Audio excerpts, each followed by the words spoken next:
Vegetable House by Facundo S. Lopez in Arana, Argentina.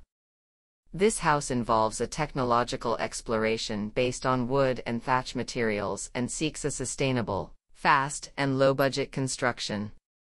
It appeals to constructive and spatial types that can be traced in the history of vernacular architecture, articulating with contemporary materials and construction processes.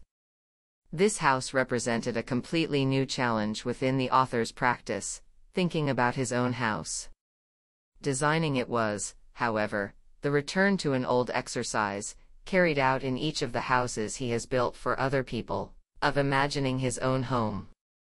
He must combine 20 years of initiation in the field of discipline, a bar that sometimes seems too high to himself.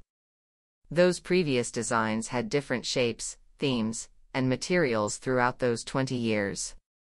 They were placed in forests, urban neighborhoods, or mountainous terrains, but never on the plain.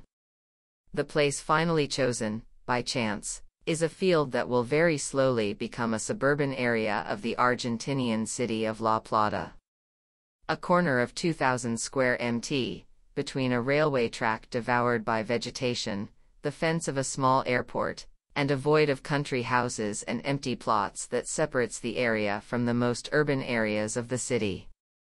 On the first visits to the site, long before there be streets or electrical power, cows graze and birds fly. Previous ideas are left behind: a Latin American megaron, a house over pilotis as in Chiloé, a Spaniard patio of orange trees, or an Intihuatana for the nights. Once again by chance, a very light roof appears, which takes advantage of a small industry that flourishes in our cities: thatched roofs.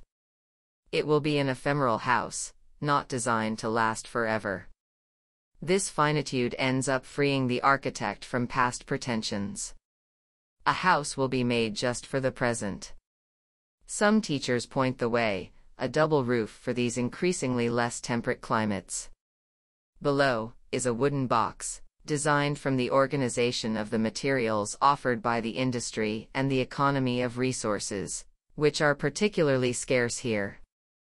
The box moves a little with respect to the thatched roof, and in this offset, we return to a recurring idea, now very favorable on this plane: the ranch gallery. The construction system is inherited from architectures that have little to do with the plane, but that in the present are hybridized through hypertextual cobwebs and books that smell old. It is both the wood frame of North American homes and the Japanese minka, or the construction system is inherited from architectures that have little to do with the plane, but that in the present are hybridized through hypertextual cobwebs and books that smell old. It is both the wood frame of North American homes and the Japanese minka, or the artificial fauna from the pampas of Glen Mercut.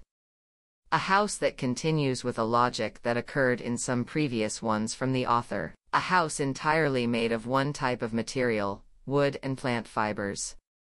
No longer a cave, but a cabin, or perhaps a forest. The thatched roof has a structure with eucalyptus props and willow stringers and braces, all brought from diverse provinces of Argentina.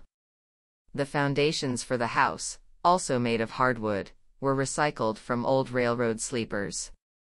The structure is made of implanted pine.